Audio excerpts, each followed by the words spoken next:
Programa Revista Rural. Um oferecimento Zoetis, Massey Ferguson, Born to Farm, Bradesco e Agro. Isso é que é dupla raiz.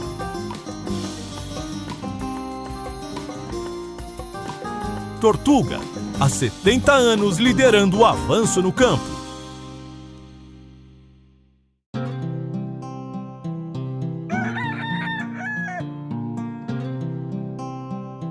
Oi, gente boa! E aí? Estão descansando um pouquinho? É bom, né? Aqui tá todo mundo se preparando para produzir novas e interessantes reportagens. Enquanto isso, desfrute um pouquinho mais do que a nossa equipe fez de melhor em 2025.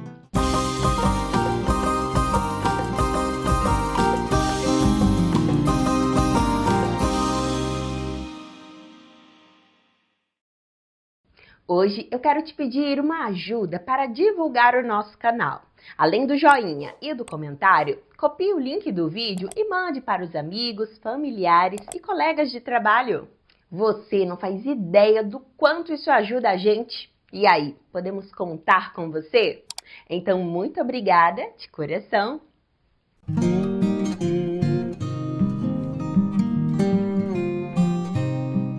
Uma família de descendência alemã que há quase 100 anos está no Brasil. E ao longo desse tempo, diversas criações e plantações foram trabalhadas aqui nesse sítio. Inclusive, essa casinha aqui foi aonde nasceu a Dona Nedi, que já já você vai conhecer. O que eu posso falar é que a história de sucessão familiar por aqui é um sucesso. Foi meu avô quem comprou, essa propriedade e cuidou da terra, depois meus pais cuidaram e agora eu e meu irmão. E na realidade a nossa família é uma família de descendentes de alemães, uma das famílias que fundou este bairro, que é o bairro dos Pires, que é um bairro de descendentes de alemães. Então, imigrantes europeus, eles vieram trabalhar nas grandes fazendas de café e depois 15 famílias deixaram as fazendas de café e compraram propriedades aqui neste bairro.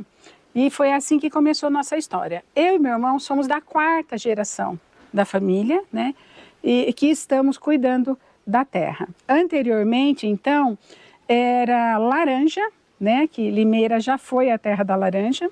Então, meu avô cultivava laranja, meus pais cultivaram a laranja, mas depois, com a vinda das pragas e tudo mais, há cerca de 15 anos, mais ou menos, os pomares foram arrancados, e aí extraídos, e aí então começou-se outros cultivos, mas sempre na linha do convencional.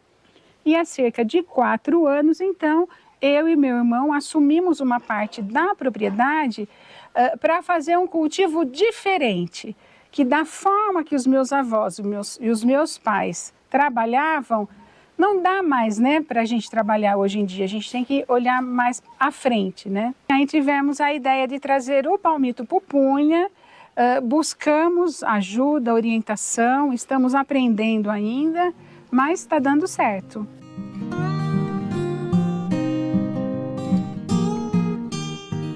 Eu fico muito feliz com isso, assim, dando sequência, Eu gosto. E as próximas gerações têm que levar. Com certeza, a minha neta gosta também da terra, e de criação. Apesar que a gente não tem criação mais, mas eu já tive criação, vaca, porco, agora não tem mais. Dava para imaginar lá antigamente que ia ter palmito aqui um dia? Ah, não imaginava. Eu não imaginava.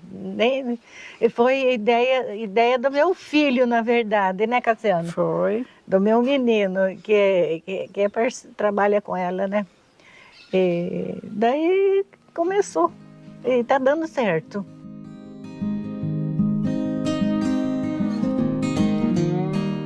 Esse aqui é o 3º ano do cultivo de palmeiras aqui no sítio. Ainda é novo, Cassiana? Mas eu queria, antes de falar um pouquinho mais dessa produção do pupunha, saber como que surgiu essa ideia, como foi a implementação, já que era uma novidade, como que foi todo esse processo aqui para vocês no sítio? Sim, Bom, essa propriedade está com a nossa família há cerca de 100 anos, nós somos a 4ª geração, eu e meu irmão. E então eram os meus pais que cuidavam da propriedade, mas com o passar do tempo, as dificuldades, né, físicas mesmo, né, as limitações, então aí a propriedade começou a ser arrendada, assim, integralmente, né? Na sua totalidade. Aí nós resolvemos, há 4 anos atrás, a gente resolveu cuidar de uma parte, pelo menos começar, né, a cuidar. Uma vez que a gente tem essa questão de dar sequência, dar continuidade ao que a família fez, nossos avós e tudo, e nossos pais. Enfim, aí o que vamos plantar? Então meu irmão tinha ouvido alguma coisa, lido sobre palmito pupunha. E aí ele falou, puxa, vamos plantar pupunha? E eu falei, mas assim, como nós vamos plantar pupunha aqui? Não temos, né? Não tem nenhum pomar de pupunha em Limeira. E não temos know-how. Mas ele insistiu e tal. Então vamos buscar informações técnicas, vamos estudar, né? E foi o que nós fizemos. Livros, artigos, internet, e buscamos, assim, imediatamente, a ajuda da CAT, né, da Casa da Agricultura e também da Secretaria Municipal de Agricultura. E nós fomos muito bem recebidos e acolhidos, né? E, então, daí nós começamos a receber a orientação técnica mais da Casa da Agricultura, né? Através da engenheira Carla. E já para a correção do solo, né, fizemos análise, aí ela propôs a correção, fizemos a correção do solo, porque esta área era agricultura convencional, então tinha uma outra característica e tudo mais. Então, aí começamos a cuidar do solo, preparar o solo para o plantio que aconteceu há 3 anos e meio atrás, né. Buscamos mudas de qualidade, né, com toda a orientação técnica e assistência, né, da Casa da Agricultura. Mudas de qualidade, adquirimos as mudas, preparamos tudo, sem muito uso de muito trator para compactar, enfim. Mas fizemos o plantio, né, com adubação mais voltada para esterco, né, para esse tipo de produto. E agora nós temos aqui nosso pomar. Quem vê hoje esse pomar, essas fileiras bonitas aqui, não imagina que antigamente, então, não tinha nada disso. Era zerado esse campo com uma agricultura totalmente convencional. Sim, totalmente diferente, era diferente.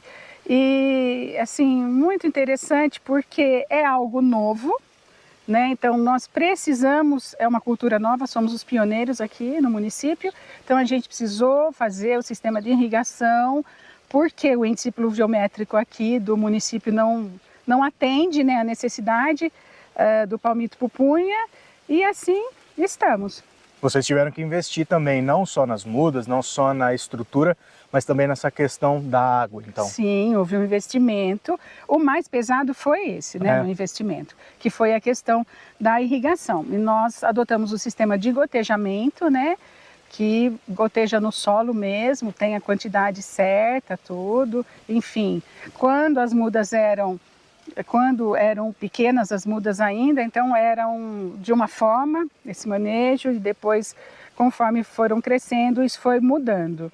As mudas, quando nós plantamos, era como se fossem nossos filhos, de você ter que embalar, porque a gente passou madrugadas aqui, fazendo fumacê, para conter geada e tudo, né, para segurar, né, na verdade, para proteger as plantas. Foi um ano que a gente plantou, já na sequência foi um ano que fez frio, então teve geada, a gente cuidou assim muito mesmo, sabe?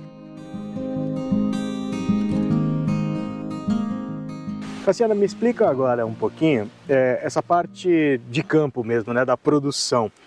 Quais são as características dessas plantas, dessas árvores, o tempo que se leva, a questão de rebrota, de aproveitamento, de perfilho? Aqui, vou mostrar um exemplo para vocês. Nós temos uma planta inicial. Essa aqui nós plantamos a muda, né, e ela ainda não foi colhida. Assim que essa primeira camada de folhas estiver na altura do rosto, né, no pescoço, no queixo, é o momento de ser feita a colheita. O palmito está numa condição assim satisfatória para ser colhido. Depois de colhido, o que vai acontecer? Já tem os perfilhos, né? Então, a pupunheira, ela é uma touceira. Então, daí, aqui nós já temos brotos, tá vendo?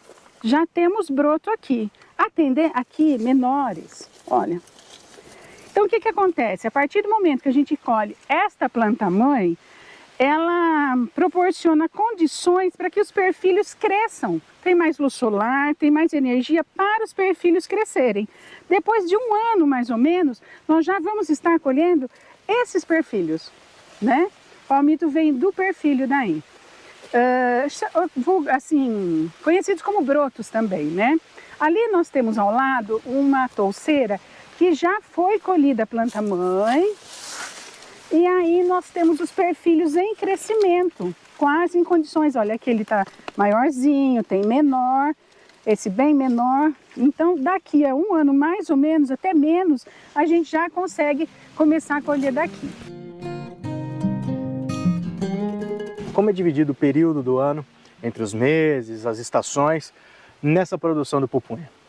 A pupunha a gente colhe o ano todo. Desde que nós começamos a colher, há um ano e meio atrás, porque nós começamos a colher, o pomar tinha 2 anos. Desde o momento que nós começamos a colher, nós não paramos nem uma semana, porque você tem pupunha, você tem palmito para ser colhido sempre. Por quê? Porque os perfilhos, cada um está de um tamanho, então um já está em condições de ser colhido, o outro está crescendo, enfim, é um ciclo. E o pomar, ele dura de 20 a 25 anos, Bruno. Ele tem uma vida muito longa. É uma cultura perene, é uma cultura perene. É claro que o interior tem uma característica de ser mais calor durante o ano inteiro, mas mesmo assim, ultimamente a gente tem visto essa variação de temperatura. Essa planta aqui, ela gosta de um clima determinado ou mesmo ela dando o ano inteiro colheita, tem um momento melhor para isso? A planta se adaptou muito bem nessa região nossa, assim, né? A gente irrigando, a dificuldade maior é quando as mudas são novas e aí no inverno, né, você proteger de ventos frios, ventos fortes e geada, tudo mais. Mas assim, irrigando, você colhe o ano todo. No inverno, nesse período de estiagem, a planta ela não tem tanto suco, digamos assim, né? Ela fica um pouco mais desidratada. Então, mas você colhe normalmente. Então, por exemplo, no último inverno, né, do ano passado, a gente precisava colocar mais palmito para dar 1 quilo o nosso pacote. Dá para ter uma média de rendimento do que vocês têm aqui? São 2.000 pés, né, que você falou? Sim, 2.000 pés. Qual que é o rendimento médio de palmito aqui? 550, 600 gramas por haste colhida. Quantas hastes são colhidas? Colhemos até 40 por semana. 40 por semana? 40 por semana. Isso é um número positivo para vocês hoje? Positivo, é um número positivo para nós.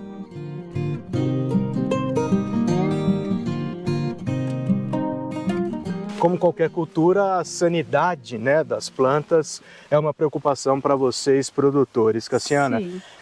Você estava me contando ali que predadores não existem para essas palmeiras pupunha, mas em questão de doença tem uma que é uma dorzinha de cabeça, né? A gente tem a questão da broca, né? Mas nós fazemos todo o controle da broca que, né, tem atacado sem tanta preocupação, mas a gente faz todo um controle com bioinseticida. Então, a partir do momento que a gente corta a haste, a gente já passa o bioinseticida naquele toco que ficou, e aí o besouro da broca vem para sugar, né, a seiva ali do toco, e ele já vai sugar o bioinseticida junto, que vai fazer esse controle para a gente, né? O controle da broca. Vocês chegaram a ter perdas com a broca? Tivemos um pouco, mas não significativo, nada significativo. Aqui na área de mudas fica bem visível essa questão da agroecologia. Tem a irrigação e também a adubação das palmeiras de pupunha. Esse talhãozinho, nós tínhamos uma outra cultura, resolvemos colocar a pupunha também.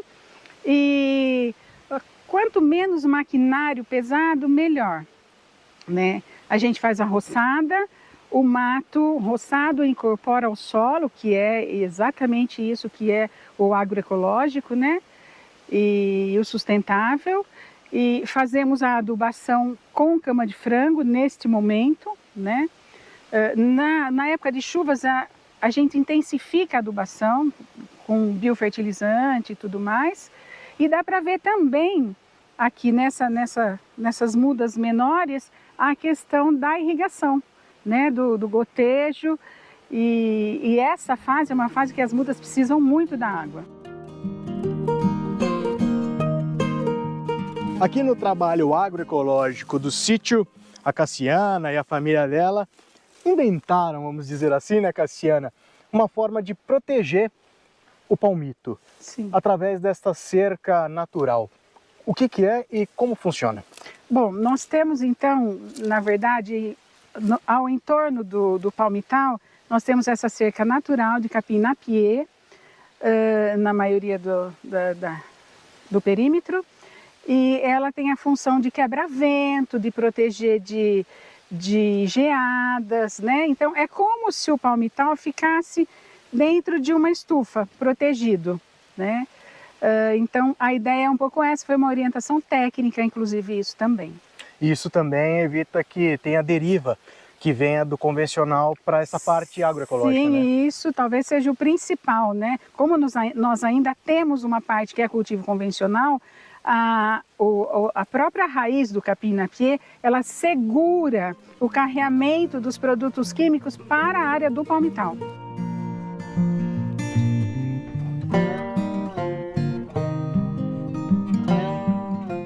Explica pra gente, Cassiana, quando chega na hora da colheita, quais são os principais cuidados, os manejos e também como é feita essa colheita, aproveitando que o Pimenta está aqui, né, para ajudar a gente. Sim. Bom, então nós temos alguns critérios, né, para colher o palmito. Ele tem que estar numa condição favorável para ter uma quantidade de palmito, né, um peso razoável, a haste que a gente colhe. Então a ideia é atender a questão da folha bandeira, né, que é uma folha, essa folha que fica aqui no meio, tá vendo? Ela deve estar fechadinha, né? Ela estando fechadinha, é momento de colheita. Então agora a gente vai convidar o Pimenta para colher uma haste e demonstrar para a gente como é que faz esse trabalho.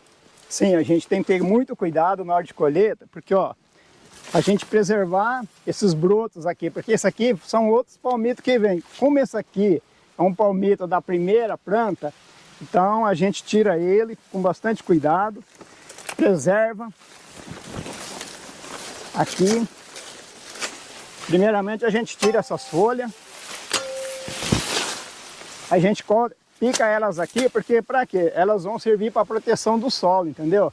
Então a gente não tem... A gente deixa elas aqui, vem com cuidado.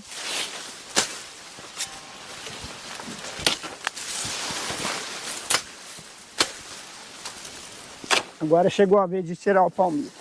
A gente escolhe um lugar que tem menos broto. Tá tirado. Aí, resultado, vamos ter que tirar aqui um tampo, a gente fala tampo, certo?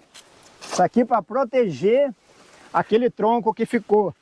Depois a gente vem, passa aqui um produto para proteger ele, para manter ele sempre indo.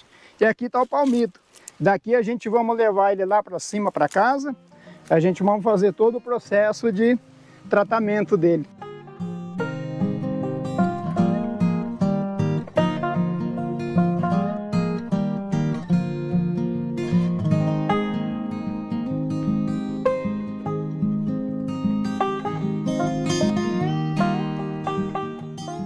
Depois do processo de limpeza, os palmitos vêm aqui para a parte de beneficiamento. Aqui a gente chega nesse cenário final de toda essa produção vertical de vocês. Como que funciona aqui, Cassiana? Bom, aí vem para mim, eu limpo, tiro uma parte das cascas, né? Ou tiro toda a casca, depende para onde vai ser destinado esse palmito. Se for para as feiras, para a feira do produtor rural, para as feiras noturnas, aí eu limpo tudo, tiro só o palmito e ensaco, peso e daí vai para a geladeira. Se for a haste, que a gente acaba mandando também a haste, tem locais que pedem a haste. Aí, então, eu não tiro a casca. Aí eu só preparo a haste no tamanho exato, né? E também vai para a geladeira para ir para o comprador. Você faz uma demonstração para gente? Com certeza.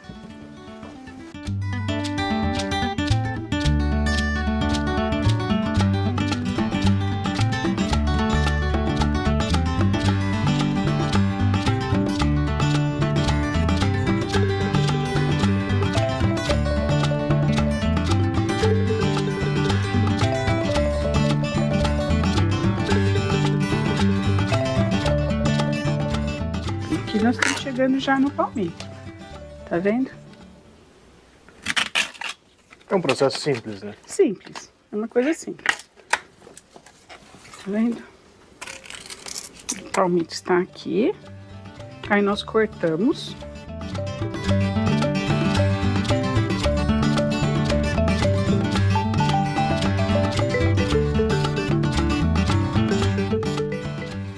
Você percebe que até essa parte mais grossa é uma parte mole. Ela é bem suculenta, né? Olha. Aí a gente embala, né? Na sequência. Põe no saquinho. Etiquetamos. Colocamos a validade, inclusive.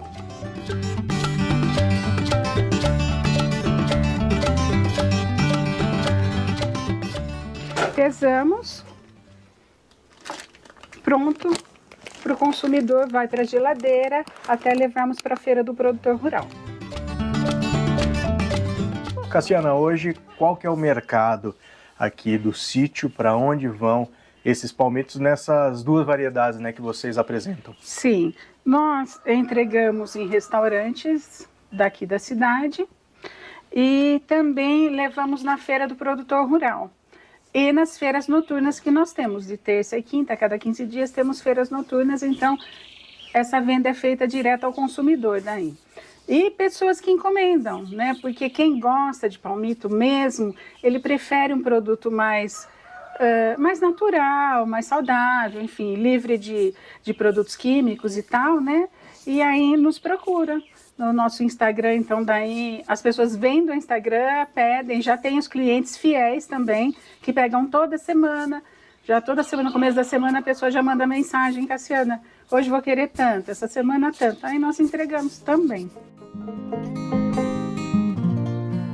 Com um plano de negócio definido e apresentado à Casa da Agricultura da cidade, a família Carradas contou com o apoio do extensionismo rural no protocolo de transição agroecológica. No início, a Carla, né, que é a engenheira agrônoma da Casa da Agricultura de Limeira, buscou conhecimento, acompanhou com a Cassiana desde o início. Daí veio uns colegas também, que é da Regional de Registro, porque lá em Registro é muito comum, né? O palmito, a pupunha, então eles também vieram aqui dar uma assistência técnica. Aqui também teve outras políticas públicas, que foi o crédito rural, que é o FEAP Mulher, e futuramente vai ter também o Berços d'Água, que faz parte do PSA, que também é uma política pública. Para quem se interessar e quiser investir no pupunha, a produtora dá algumas dicas para o trabalho com essa cultura. Inicialmente, dê o primeiro passo, tenha a iniciativa. Busque mudas saudáveis, plante o que você gosta, cultive com dedicação, com amor, né? Eu amo palmito, então a minha dedicação ao nosso palmital é integral, é como se fosse um filho.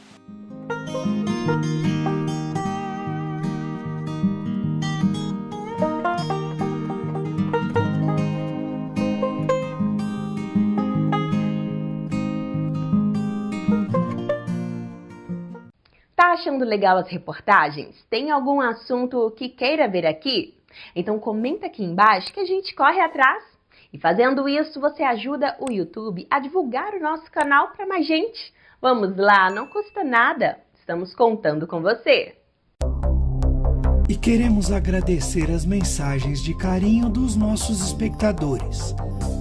Darley Alves Oliveira, Carlos Alberto Braga, João Ferreira, Vanderly de Souza Oliveira, Maria Madalena Dias, João Ferreira, Valdir Cunha de Macena, Clarismundo Ribeiro, Sônia Camargo, Evaniel Vicente, Edinaldo Melo de Matos, Thelma Maria, Rosinha Antunes, Sueli Araújo, Luiz Marques Martins, Reni Arcia e os nossos amigos do canal Formiga Trader.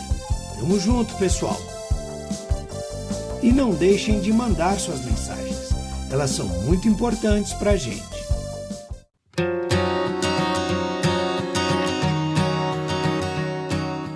Aqui na Horta das Flores acontecem diversas atividades, dentre elas a compostagem. E aqui quem participa tem um incentivo a mais. Pode trazer os resíduos orgânicos e trocar por uma plantinha. Depois que o munícipe ou o morador ou a entidade separam adequadamente os resíduos permitidos, eles vêm de forma voluntária, eles retiram a matéria seca, afastam essa matéria seca, eles vão abrir um campo aqui, a gente vê aqui a vida aqui se manifestando através das minhocas, nossas amigas trabalhadoras, e aí eles vêm, depositam aqui o resíduo no meio desse espaço. Depois de depositar, eles vão cobrir com um pouco de terra e vão cobrir com a matéria seca de volta. É muito simples.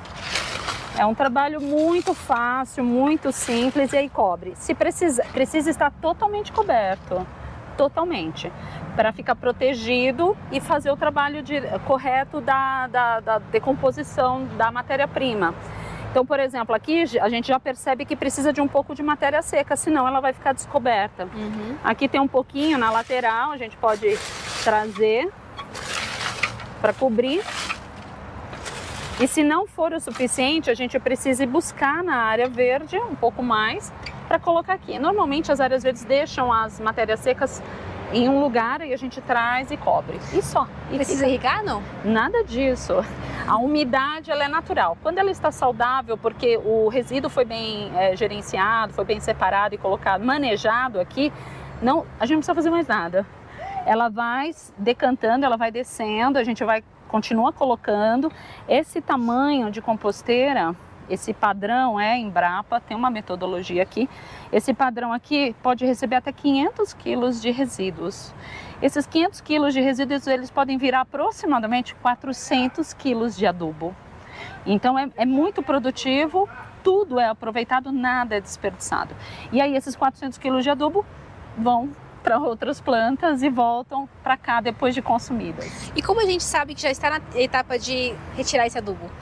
Bom, tem todo um ciclo, né? Vocês podem ver, vocês podem filmar aqui, tem outras leiras laterais. A comunidade, ela usa somente 2 leiras. Ela usa a 5 e a 6. Elas vão depositando aqui. Daqui tem um ciclo de 90 dias, elas vão passando para as outras leiras. São ciclos que o grupo Compostai, que é uma professora e os alunos, cuidam disso. No término desse ciclo, aproximadamente 90 dias, eles peneiram e depositam o adubo prontinho, de alta qualidade, inclusive já foi feito o teste em laboratório, tem muita qualidade esse resíduo. E aí o adubo fica ali disponível. O biofertilizante também é extraído daqui, desse processo cíclico, e aí fica tanto à disposição da própria área, quanto à disposição da comunidade que usa o espaço. Vinha, a gente está em São Paulo. São Paulo não tem uma área assim tão ampla em todas as moradias. Mas se eu quero fazer isso, de repente, num apartamento um pouquinho maior, dá para fazer isso com uma estrutura diferente? Sim, dá. E tem outras metodologias que você consegue usar. Tem os minhocários, são aquelas caixas. É bem democratizado o processo do minhocário. Mas tem outras metodologias. Tem uma metodologia que a gente recomenda, inclusive para apartamentos, que chama método Lajes de compostagem, que é muito prático e você consegue compostar tudo. Você consegue compostar desde os resíduos da alimentação, no método Lajes, até os cocozinhos dos pets, por exemplo. Então, você consegue gerar novos produtos. Mas é importante deixar claro que o resíduo que é colocado como resíduo de hortifruti, ele serve para produzir novos alimentos. Outros tipos de resíduos, como de banheiro e etc., ele vai servir para uma outra finalidade, não para alimentação. Mas tudo vira um novo produto, tudo vira adubo para adubar ou áreas de paisagens ou alimentos. Desde 2022, o projeto Minha Smart Ecovila já recebeu mais de 50 toneladas de resíduos que seriam destinados ao aterro sanitário e traz aos participantes a alternativa de uma nova fonte de renda. No nosso modelo, que envolve uma microeconomia verde circular, a pessoa ela pode sim começar através de boas práticas, através das trilhas de educação, entender como ela consegue iniciar esse processo dentro da própria residência dele, fazendo a separação adequada dos resíduos, destinando adequadamente quais são as metodologias para fazer dentro das casas. E a partir disso, à medida que ele vai evoluindo no trabalho, vai gerando um novo produto, ele pode sim comercializar isso dentro da própria cadeia, usando a tecnologia para fazer esse serviço de economia circular para a cidade. Você pode citar para a gente alguns fatores que podem tanto interferir no processo de decomposição como também causar mau cheiro? Sim, existem boas práticas para se fazer cada uma das metodologias de compostagem, seja no ambiente aberto ou um ambiente fechado. Se não se segue essas boas práticas, pode atrair vetores que não são convenientes para áreas para qualquer área, mas principalmente áreas residenciais, pode causar mau cheiro, sim. E, inclusive, uma boa compostagem tem cheiro nenhum, é um cheiro gostoso, inclusive de natureza. E isso já é um índice, um indicador de que da saúde ou não da compostagem, e é só seguir as boas práticas que dá certo 100%. No caso da Horta das Flores, o método aqui é vermicompostagem, ou seja, utilizam-se os invertebrados, as famosas minhocas, os famosos piolhos de cobra, que são os gôngolos. Eles vão fazer esse trabalho gratuitamente para a gente, fazem feliz da vida, inclusive, esse trabalho.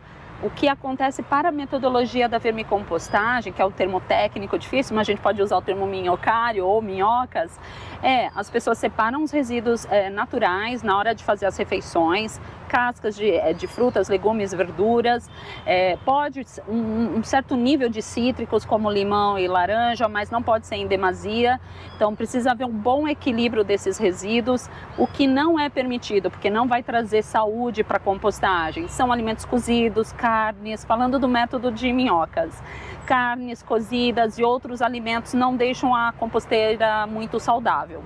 Então, ou seja, concentra em cascas de ovos, frutas, legumes e verduras, que as minhocas vão ficar felizes, vão fazer esse trabalho num ciclo médio de 90 dias, e aí tem todo um processo para deixar esse adubo bem com muita qualidade, e ali volta para o próprio espaço verde. Em 7.000 metros quadrados, o desenvolvimento sustentável e a educação ambiental acontecem na prática. A gente tem muitas atividades, porque são muitos coletivos que trabalham junto, né, como um guarda-chuva da Horta das Flores. Então a gente tem um trabalho com orquídeas que são resgatadas e são replantadas em vários parques, tal como revitalização, que chama Orquideia. A gente tem a parte da letraria, que eles recebem doações de livros e distribuem na periferia. A gente tem a parte aqui das punks, que são 3 professoras que cuidam, que fazem muitas pesquisas e sempre acabam envolvendo os alunos de faculdades, de várias faculdades de São Paulo. A gente tem a parte embaixo do jardim de ervas aromáticas e medicinais, que é uma coisa também muito interessante, que a gente faz muita pesquisa e descobre. E tem o estágio de alunos, né, de biologia, que hoje em dia é muito difícil ter um campus assim para eles poderem mexer com a terra, operar. Então isso me dá muita satisfação, que eu faço questão de assinar um por um, entendeu? Já passou de 500, assim, eu já assinei nos últimos anos, assim. Então é muita coisa que acontece. Fora os cursos regulares, assim, né, que a gente tem curso de plantio, curso de rega, curso de muitas coisas. A finalidade não é comercial, mas quando tem algum excedente, vocês destinam para algum lugar? A gente entrega para duas instituições aqui perto da Moca. O Bom Par, que é perto de 1 quilômetro aqui, que acolhe pessoas de rua, e o Arsenal da Esperança, que é um movimento maravilhoso aqui do Padre Simone, que é nosso amigo também, e a gente tenta ajudar muito lá. Nos eventos a gente sempre pede doação para eles também, então é uma parceria muito boa.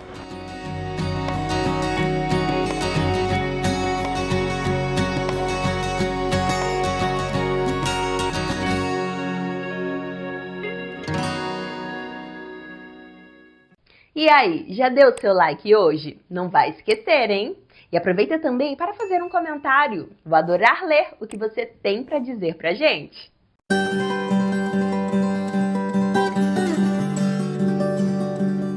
Se destacando cada vez mais no cenário da fruticultura nacional, o cultivo do abacate tem levado o estado de São Paulo à liderança da produção da fruta no país, com 159.444 toneladas, e seu valor de produção está na casa dos 360 milhões de reais. O estado de São Paulo ele é o maior produtor de abacate porque nós concentramos o primeiro semestre, que é o maior volume. Esse primeiro semestre é da safra, são abacates mais precoces que estão no estado de São Paulo. Atingimos quase 60% da produção brasileira de abacate está no nosso estado. Os abacates tropicais, que são aqueles verdes de maior tamanho, registram até 95% do consumo no mercado interno. Por outro lado, a exportação da fruta ainda caminha a passos lentos, apesar das expectativas serem boas. 5% é a variedade Hass, mais comumente conhecido no Brasil como avocado. O avocado ele é conhecido mundialmente, mas no Brasil ainda não tem muito paladar para ele. É uma fruta de alta qualidade, de muito potencial, mas nós precisamos explorar mais. A exportação do abacate tropical, que são os abacates típicos brasileiros, ela é ainda devagar, ela é via aérea, mas já está crescendo muito no mercado europeu. Estamos mandando também para a Arábia Saudita, para Emirados Árabes e também, hoje, ele entra como exótico no mercado europeu. Então é uma fruta muito diferenciada, típica brasileira. Além do sabor e retorno econômico, o sucesso da fruta também está ligado à saúde. Uma vez que, por exemplo, ela ajuda na redução do colesterol, trazendo saciedade e sendo benéfica para quem pratica exercícios físicos. Eu acho que houve uma mudança de como o consumidor vê a cultura, né? Que não é mais uma cultura considerada oleosa ou calórica, né? Então essa mudança do consumidor cria um diferencial de consumo, então é uma cultura reabilitada, né? E outra questão importante é que hoje se come não só abacate como doce, como sempre foi tradicional no Brasil, né? Por influência da América Latina, hoje se come muito abacate salgado. Isso deve permitir que o mercado cresça mais continuamente, né? E por falar em crescimento, o abacate é uma cultura que possui diversas cultivares. E se o produtor souber trabalhar com elas, vai colher a fruta praticamente o ano todo. O abacate ele tem que ser tratado como uma fruta fina, né? Ele requer pulverização, adubação orgânica. Não é aquela fruta que antigamente deixava vir naturalmente. Hoje ele requer tratamento, sim. A dica que eu dou para quem está pensando em produzir abacate é plantar e se dedicar.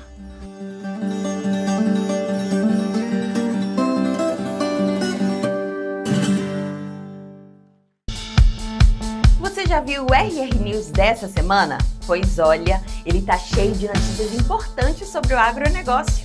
O RR News é o novo jornal da revista Rural, que traz tudo o que rolou durante a semana e o que é melhor, com a qualidade que você já conhece. É só acessar o nosso canal no YouTube e assistir. Vale a pena!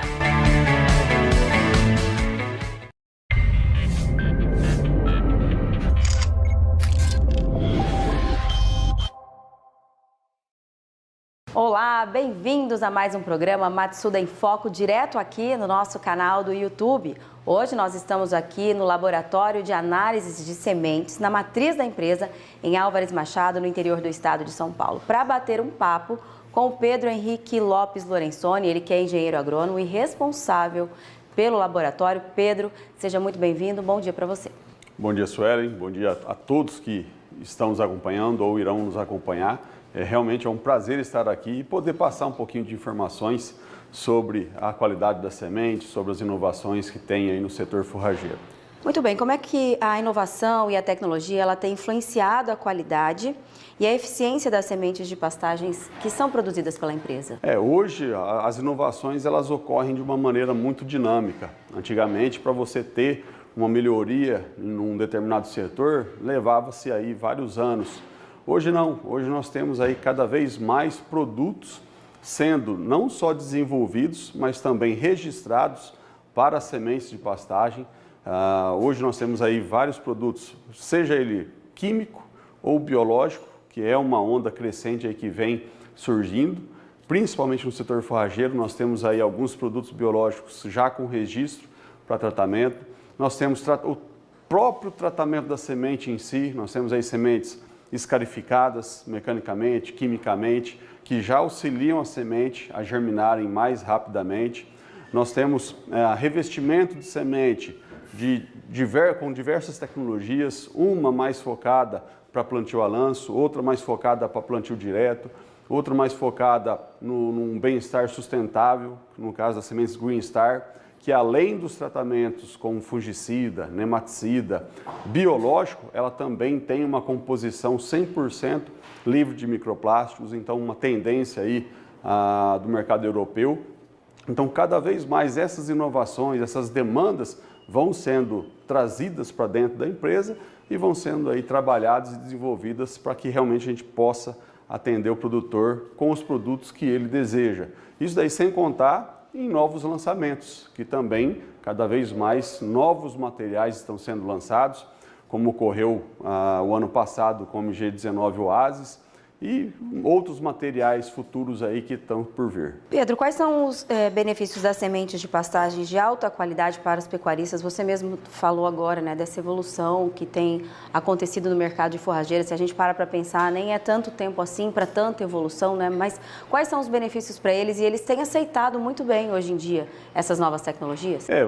Por exemplo, numa semente incrustada, ele está levando para dentro da propriedade todo um pacote tecnológico. Não é simplesmente semente, é um pacote.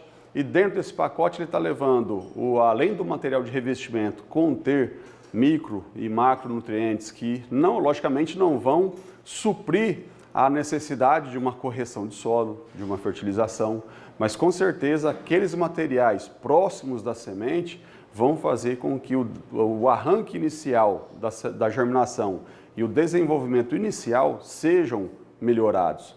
E lembrando também que uma tecnologia de recobrimento facilita a regulagem de equipamentos. Então, normalmente, quando vai realizar o plantio, seja a lanço ou em linha, uma semente revestida que tem uma uniformidade em seu tamanho, em seu recobrimento, melhor do que a própria semente nua, com certeza daí favorece você ter uma distribuição das sementes, independente da forma de plantio, de uma maneira mais uniforme, mais homogênea. E lembrando que se a gente tem um bom plantio, uma boa semeadura, obviamente a gente consegue reduzir os gastos com volumes de semente. Então a gente consegue diminuir a quantidade de sementes a serem distribuídas por hectare e com essa quantidade reduzida nós termos aí uma excelente formação de pastagem ou formação de palhada, dependendo da aplicação que esse material venha a ser adquirido. E, obviamente, uma semente de qualidade vai ter uma germinação rápida, como a gente comentou, às vezes o recobrimento composto desses macro e micronutrientes, às vezes alguns produtos biológicos que auxiliam o desenvolvimento radicular, criam uma película ali que favorecem também o desenvolvimento e a absorção de nutrientes, faz com que a planta, depois de germinada, ela tenha um desenvolvimento mais rápido. Se ela tem um desenvolvimento mais rápido, obviamente eu consigo antecipar o pastejo. Então eu consigo entrar com os animais precocemente, aí eu ganho aí, às vezes, 20, 30 dias de antecipação do uso dessa pastagem. E, obviamente, isso aí acaba trazendo um benefício lucrativo no bolso do produtor.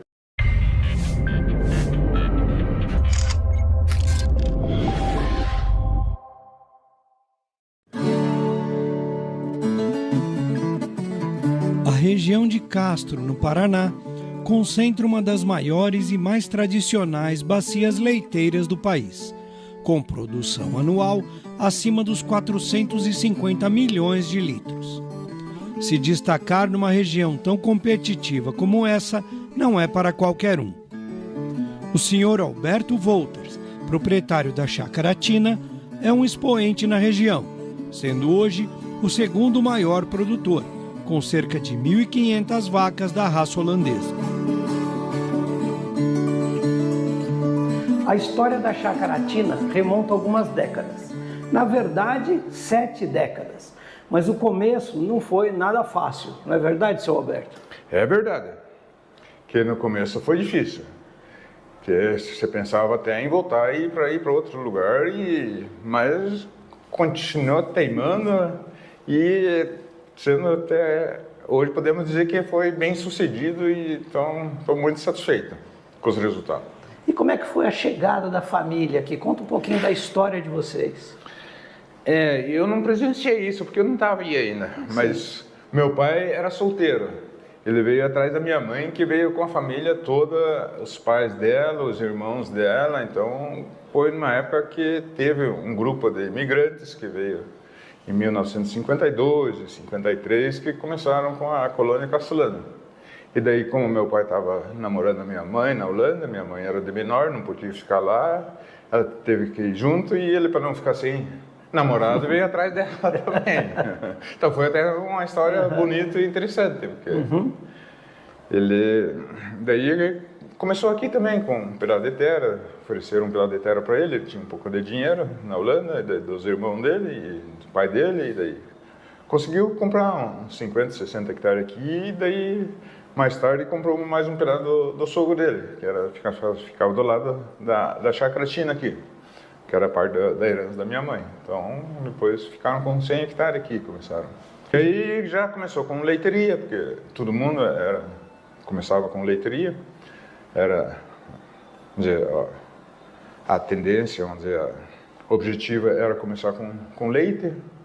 Então, mas enfrentaram muitas dificuldades, como doenças, ervas daninhas, milho, que era uma erva que era desconhecida, e a vaca comia ali, ficava em intoxicação e perdeu muito. Ele chegou a perder quase tudo os animais, daí começou a comprar uns animais do Uruguai. Do Uruguai veio com tuberculose, teve que eliminar uma porção de novo, praticamente começar de novo, então era difícil. Todos esses desafios para adaptar a atividade leiteira às condições ambientais adversas demandaram ainda recursos financeiros que permitissem superar as sucessivas perdas e garantir o recomeço. Naquela época tinha financiamento, o banco dava financiamento e tinha a inflação que no fim, com o decorrer dos tempos, quase comia tudo, parte que era o banco dava, quem prestava, a inflação comia. Quando ele fez essa de ordenha, era um valor e as parcelas eram em 15 anos e a parcela no final não dava valor de uma carteira de cigarro. Então, teve suas vantagens com a inflação, quando fez o empréstimo, era juro fixo. Então, umas coisas que teve muitos benefícios. Sim. Quem pôde aproveitar, quem pôde fazer dívida, teve uma época que era muito vantajoso. Muita gente aproveitou. Devia ter aproveitado muito mais, se soubesse, né? Mas passou essa época. Hoje em dia já é bem diferente. Hoje em dia você pega um dinheiro emprestado, paga 15% de juros e o teu produto abaixa 15, 20%. No caso da soja, teve 210, hoje está 130. Então, se você tiver dívida, você paga 15% de juros e mais teu produto está desvalorizou.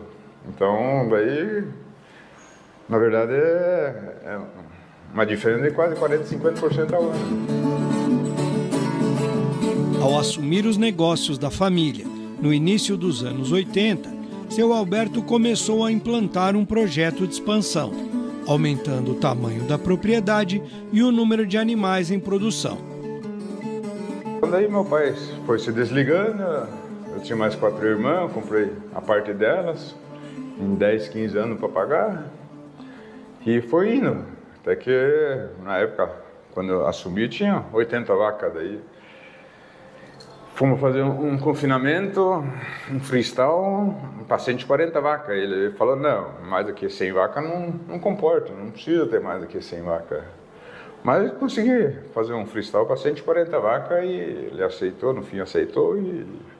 E dali para frente, daí cada vez ele foi se desligando mais e daí fui assumindo até chegar nos 1.500 vacas de hoje. Então já é uma evolução e tanta. É um número grande. E durante esse tempo aumentamos a área também. Compramos mais áreas agrícolas. E o senhor acha que essa conta de chegar nos 1.500 aí é o tamanho ideal para trabalhar? Hoje, vamos dizer, hoje é mais ou menos o limite. Só se eu mudar a leiteria, fazer em outro lugar. Mas aqui na Chacratina, eu acho que é o limite, porque aqui nós estamos perto da cidade, perto das indústrias. Então, cada vez complica mais, né? Então, daí teria que fazer em outro lugar com um modelo mais diferente, um pouco mais modernizado. Mas por enquanto estamos levando com 1.500 vacas. Bom, mas pelo que me consta, eu sou um dos maiores produtores da região, né? Aqui na região somos o segundo maior. Segundo maior, né? Vamos ver até quando, né? Porque os outros que estão chegando atrás de mim estão aumentando. Estão subindo também. Tem mais áreas. Então, de repente, vamos ser ultrapassados, mas é a tendência, né? Mas o trabalho evolui sempre também, né, seu Roberto? Estamos evoluindo, Então, aí entra a genética, entra também o trato dos animais, a estrutura. Conta um pouquinho pra gente qual é a filosofia que norteia o trabalho de vocês aqui.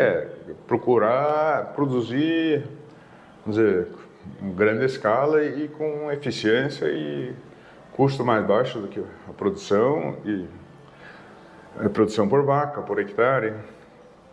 Então, vamos dizer, o que casa muito bem hoje em dia é a parte agrícola com a pecuária de leite.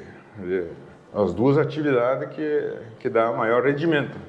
Um aproveita do outro, você consegue ter um movimento bom por hectare e por área, e uma atividade ajuda o outro. Então, acho que essa atividade tendência é cada vez o pessoal ir partir mais para isso. E, enquanto o preço do leite ainda dá sustentabilidade, consegue manter. Com o crescimento do negócio, porém, cresceram também os problemas na fazenda, obrigando o produtor a dobrar a atenção nos cuidados com as bezerras e buscar uma importante ajuda vinda de fora. Eu lembro que foi início de 2014, por aí, aonde até dia 10 do mês de janeiro tinha morrido 22 bezerras. Então, o quanto que impacta isso, né, no futuro da fazenda, na reposição dessas novilhas. Daí, na época, eu e uma colega minha, chamava Bruna, a gente trabalhava juntas, e nós viemos fazer uma investigação, o que poderia estar acontecendo, e foi dali que nós fizemos toda a organização, né, dos processos, dos protocolos, dos treinamentos dos funcionários, fizemos uma investigação minuciosa. A incidência de diarreia naquele momento era extremamente elevada, 60% das bezerras tinham diarreias febris, morrendo muita bezerra, né? Insucesso nos tratamentos. E dentro da nossa investigação, com as coletas de material, investigação, nós fizemos um diagnóstico de salmonela. Salmonela estava matando as bezerras. E as maiores falhas de salmonela, de fator de risco, era a biosseguridade do bezerreiro. Então, o nosso bezerreiro é um bezerreiro mais antigo, o jeito de aleitar, usar sonda para dar colostro, intensificar programas de vacinação, né? Vamos cortar um umbigo longo, tira da zona de conforto, né? Dá um pouco de estresse no início, é normal, mas a gente sempre compartilha os números com os funcionários para mostrar que tudo o que eles estão fazendo está dando resultado, está dando certo, né? O funcionário recebeu um parabéns, recebeu um elogio, né? Muitas situações a gente dá um brinde especial junto com a fazenda para mostrar que tudo aquilo que ele fez deu certo no final.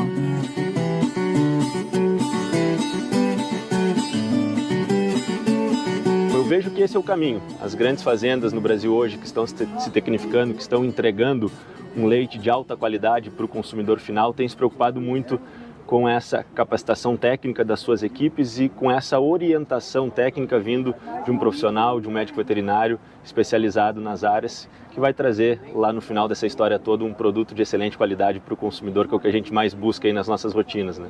À medida que as fazendas começam a crescer, né, e essa intensificação, ela começa a trazer alguns desafios inerentes ao processo produtivo ficar mais intensivo, as pressões de infecções, quando a gente fala do ponto de vista sanitário, também aumentam, superlotação, a eficiência reprodutiva desses animais aumentou muito nos últimos anos, os protocolos reprodutivos também, né? A turma da reprodução tem feito um excelente trabalho, a turma da nutrição também tem feito um excelente trabalho, ou seja, nós temos hoje, né, vários elos dentro dessa cadeia que estão se ajustando cada vez mais, e a sanidade, sem dúvidas, que a gente trabalha muito, é um grande motor para fazer com que esses outros fatores se potencializem, né? Nutrição, reprodução e a genética que esses animais já trazem no seu DNA com alto potencial produtivo. Então, à medida que a gente intensifica isso, os desafios começam a surgir, né? Quanto mais animais para a gente manejar no dia a dia, esses desafios começam a surgir, e aí entra muito a questão da mão de obra capacitada para fazer com que tudo isso gire da forma mais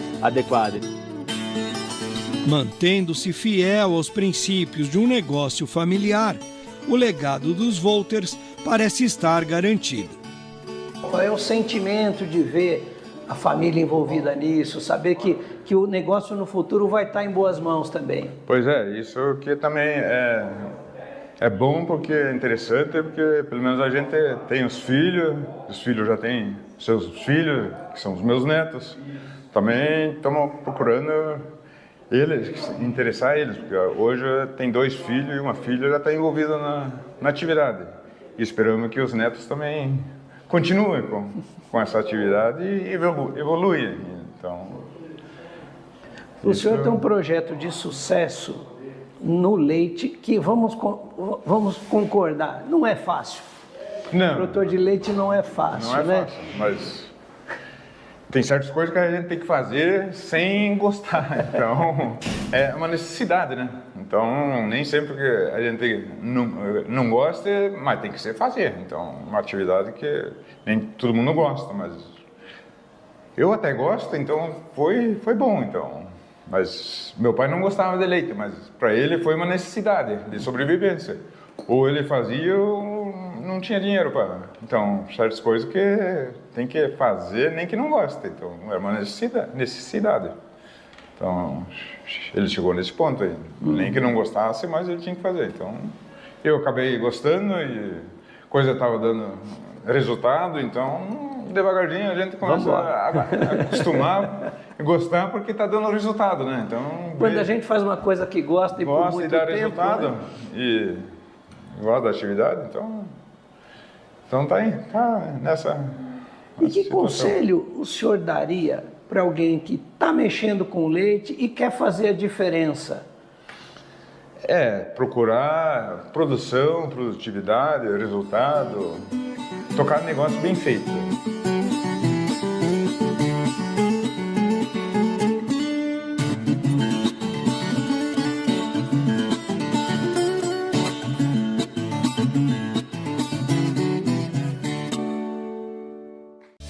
Gostou do programa? Semana que vem tem mais. Não esqueça de dar o seu like e fazer um comentário abaixo. A gente precisa muito dessa força, viu? Fiquem com Deus e até a próxima!